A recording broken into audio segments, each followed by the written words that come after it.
Nongere kubaha ikaze mwese mukurikiye gahunda za Mama Gasabo TV. Nizere ko ibintu ari amahoro cyane, nizere ko mukomeje kuryoherwa n'ubuzima umeze neza cyane, nizere ko ibintu ari fresh, hanyuma niba utanameze neza nizere ko Imana ibuze kuba ikorohereza ubuzima bwawe bugakomeza kugenda neza cyane. Twirande Shema Bonheur tuje mu makuru y'imikino ndetse n'imyidagaduro agezweho hano mu Rwanda, ibwota amasimbi ndetse no mu myidagaduro muri rusange. Ubwo rero aho ugiye uherereye hose ukurikiye Mama Gasabo TV, Burasirazuba, Burengerazuba, Amajyepfo, Amajyaruguru ndetse na hano mu mujyi wa Kigali, nizere ko ibintu bikomeje kugenda biba neza cyane. Amakuru tugiye kuba duhera hano mu Rwanda, of course ni muri shampiyona ndetse no mu gikombe cy'amahoro. Igikombe cy'amahoro hari kwitegurwa derby Karundura Thousand Hills Derby izabera muri stade Amahoro ku munsi wo wa gatandatu n'ejo bundi le 24 bizaba ari ibintu bikomeye cyane. Ubwo rero le 23 ko bizaba ari ibintu bikomeye cyane hariya kuri stade Amahoro. Ubwo rero Murenzi Abdallah ubwo yaganiraga n'itangazamakuru ku mugoroba washize avuze ati iyi ni derby kandi iratsindwa ntikinwa. Ubwo ni nyuma yuko ku munsi w'ejo ubuyobozi bwa Rayon Sport bwasuye imyitozo ya Rayon Sport yari irimo abakinnyi hafi ya bose ariko abatarimo Fonganya of course kuko yavunitse. Murenzi Abdallah rero hari ikiganiro gitoya yagiranye n'itangazamakuru, genda tubwira byinshi mu cyo twakwitega kuri no derby ya Rayon Sport ndetse na APR Football Club. Abafana bacu rero bazaza ari benshi kugira ngo tubashe gutsinda iyi derby ikomeye. Ni derby yacu n'abakeba bacu. APR ihora ari match ikomeye kandi derby abantu barayitsinda ntibayikina, turifuza kuzayitsinda.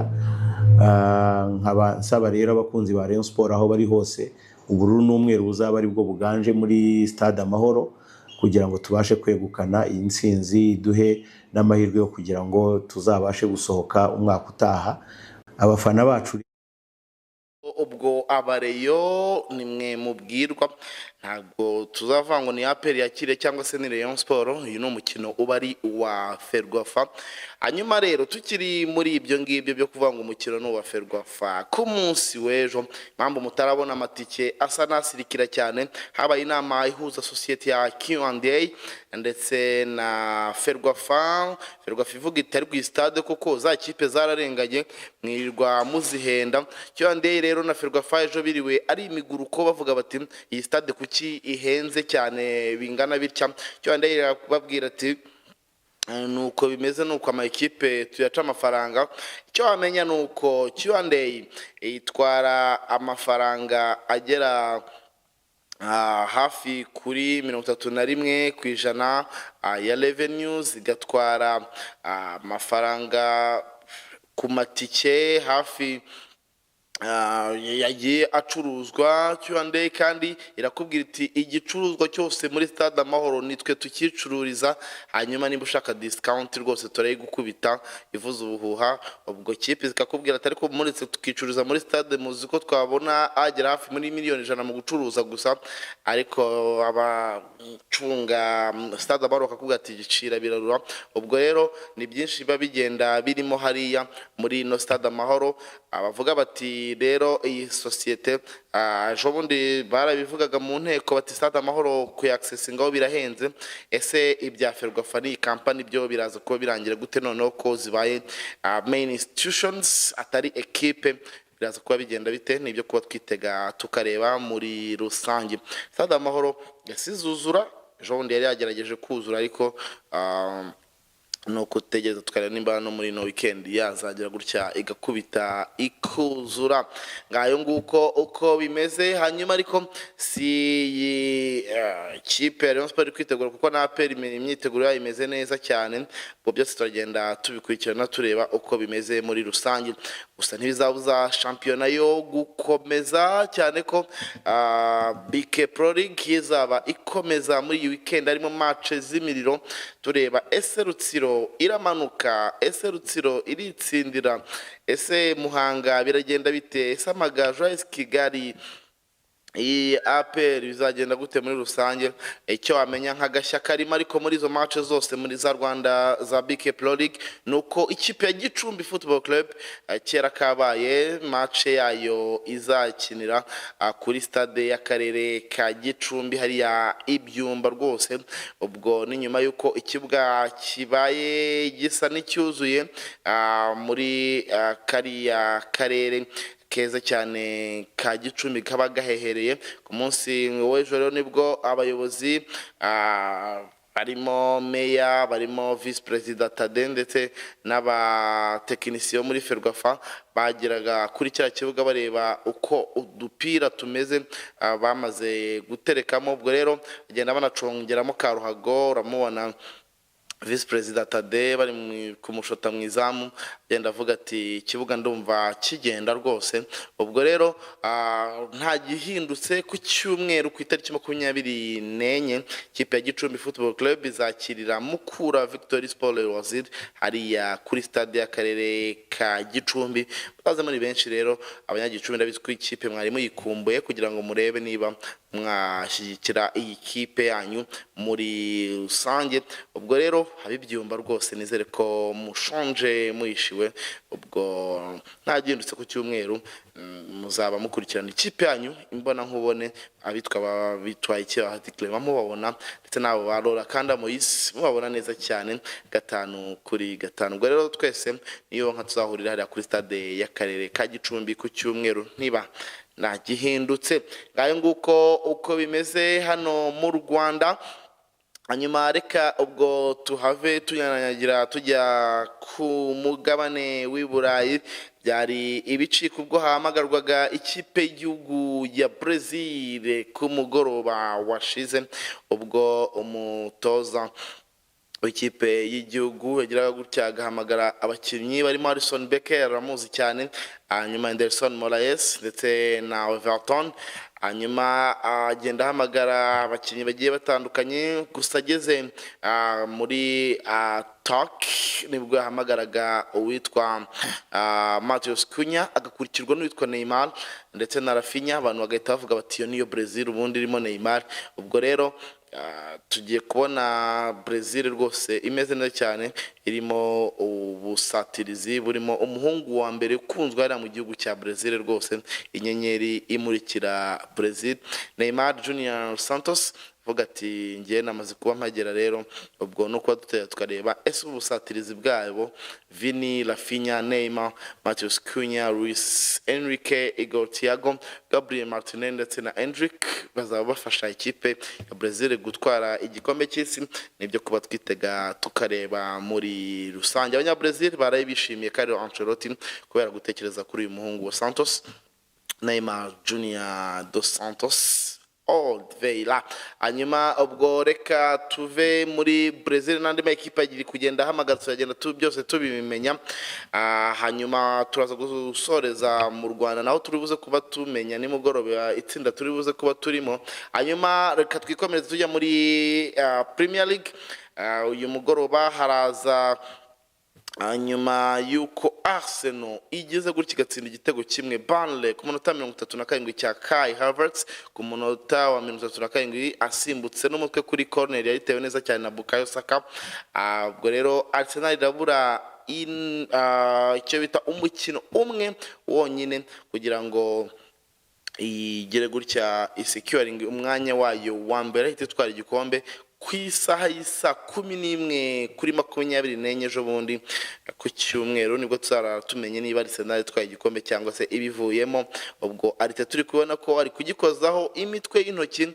Ubwo iyo ni championnat, ni mu gihe na Champions League yo nayo ari kwikozaho imitwe y'intoki. Ese byose azayura, ese byose azabitwara, ese azatwara kimwe, byose izo possibility ziracyashoboka. Nibyo ko dutega amaso tukareba muri weekend ashobora gutwara kimwe agahita yikuza ikindi mu yindi weekend. umva ko byaba ari season nziza cyane kuri Mikel Arteta toza ikipe ya Arsenal. Ibyo byose birajyana na match y'uyu munsi ku mugoroba ubwo ikipe ya AFC Bournemouth iza kuba yakira Manchester City saa 2 n'igice, hanyuma ikipe ya Chelsea iza kuba ikina na Spurs, nayo ni match iza kuba ikomeye cyane kuko Tottenham iramutse itsinzwe kuri uyu mugoroba bishobora kuyiviramo no kumanuka. Ni mu gihe AFC Bournemouth amanota yakura kuri Manchester City yayifasha mu kujya muri mu cyo bita Europa League nta gushidikanya. Ngayo nguko uko gahunda zimeze. Arsenal iracyayoboye urutonde n'amanota 42, hanyuma Manchester City ifite amanota 77, ni mu gihe Manchester United yo ifite 68 maze kuba securinga kujya muri Champions League.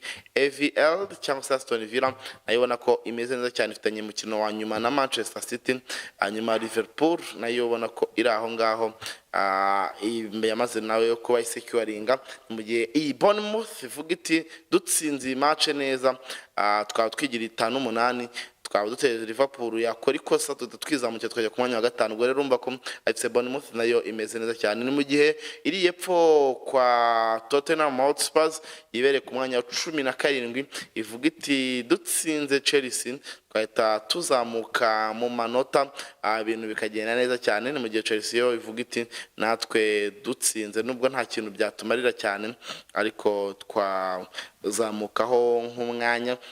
Hanyuma ariko ubona ko bikomeye cyane ku ikipe ya Tottenham Hotspur, hanyuma yo na West Ham ubona ko bikomeye. Ubwo rero nijya kuba twitega tukareba niba zizaba zimanuka cyangwa se zizaba aziguma mu cyiciro cya mbere hariya mu gihugu cy'Ubwongereza. Ngayo nguko uko bimeze. Hanyuma ikindi wamenya nuko Fermin Lopez Fermin Lopez rero uyu muhungu w'ikipe ya Barcelona ntabwo azakina igikombe cy'isi nyuma yo kuvunika. Ubwo rero uyu mwana ukiri muto rwose agiye gusiba Mondial kubera ikibazo cy'imvune, ubwo ntabwo tuzamubona muri iyi World Cup igiye kuba iba mu minsi iri imbere. Hanyuma ubwo nyuma yuko Guardiola nimugoroba atangaje ko atazakomezanya n'ikipe ya Manchester City muri iyi saison inirangira, Enzo Maresca ni buri guhabwa amahirwe menshi yo guhita amusimbura mu ikipe ya Manchester City. Hano bavuga bati na kwiruhutsa kuri Arteta cyane ko agiye gukurwaho igitutu yarafitwe n'uno mugabo yamugendaga inyuma cyane, ubona ko ari ibintu byabaga bimukomereye cyane muri izi saison nkenye zitambutse. Hanyuma ubwo tuvuye i Manchester naho ubona ko ari ibintu bibakomeranye cyane, bari kuvuga ati bizagenda gute. I Madrid ho akamwenyu ni kose cyane ko witwa Jose Mourinho dos Santos vuga ati nyuma yo gukora saison nziza cyane ya unbeaten muri Benfica vuga ati ngewe nganyije imikino 11 nsinda indi yose isigaye, nubwo nta tike ndetse n'igikombe yahesheje Benfica yo kuzakina Champions League, we agiye kuba yizira mu ikipe ya Real Madrid muri rusange kuba ayitoza yirukaga mu 2013, buri agiye kuba garuka muri no equipe muri rusange. Ubwo rero kunzi ba Real Madrid nizere ko mugiye kumwakirana na yombi. Kuri uyu munsi ku isa 10 zuzuye nibwo turi buze kuba tumenya Amavubi itsinda azaba aherereyemo muri rusange muri qualification zo kuzakina igikombe cya Afrika kizabera mu bihugu bitatu, ubwo ni Kenya, Tanzania ndetse n'Uganda. Poti ya mbere irimo Maroc, Senegal, Nigeria, Misiri, Cote d'Ivoire, Tunisia na Cameroon, DR Congo, Mali, South Africa na Burkina Faso. Izo kipe zose tugomba kwishaka imwe izaba iri kumwe natwe. Poti ya kabiri ni Cape Verde, Ghana, Guinea, Gabon, Uganda, Angola, Benin, Zambia na Mozambique, Madagascar, Equatorial Guinea na Comoros. Naho tugomba kwishakamwo imwe tuzaba turi kumwe nayo. Hanyuma ubwo Kenya, Libya, Tanzania, Niger, Mauritania, Gambia, Sudan, Sierra Leone, Togo, Malawi n'u Rwanda biri muri poti ya gatatu. Ni mu gihe Zimbabwe, Guinea Bissau, Congo Central Africa, Liberia, Burundi, Ethiopia, Botswana ndetse na South Sudan, Eritrea na Somalia nabo bagomba kuba bari muri poti ya kane. Hose tugomba kuba tugira gutya tukamenya ese biraza kuba bigenda bite muri rusange, ese nize ekipe u Rwanda ruza kuba rutombora ko bizaba biri kumwe mu itsinda dushakisha itike yo kujya mu gikombe cya Afrika. Kadusoreze mu myidagaduro aho Mushyomanya Bubu mu kiganiro n'itangazamakuru ku munsi w'ejo ubwo habaga ibitaramo hagiye kuba igitaramo cya Iwacu Muzika Festival, yatangaje ko abitwa Urban Boys cyangwa se abagiye batwara ibihembo bya Primus Guma Guma Superstar bagiye batandukanye bari mu bitabira Iwacu na Muzika Festival. Ubwo rero cyatunguranye nuko Urban Boys igize gutya igahita igaragaza ko igomba kugira gutya ikitabira iki gitaramo. Ubwo Riderman, Platini azahagararira Dream Boys ndetse na Bruce Melody Iwacu ndetse of course na Tom Close na Knowless bose azaba bahari. Ubwo rero muzabe muri tayari guhera ku itariki 20 kugeza ku itariki ya mbere 20 z'ukwa karindwi kugeza ku itariki ya mbere z'ukwa munani bizaba ari ibicika hirya no hino muri rusange. Ayo nguko ayaragezweho mu mikino ndetse no mu myidagaduro muri rusange. Nitwa Iranzi Shema Bonheur, komeze kubana na gahunda za Marwa Gasabo TV genda ikugezaho aho ubundi ibihe byiza cyane byuzuyemo ibyiza byose mwifuza.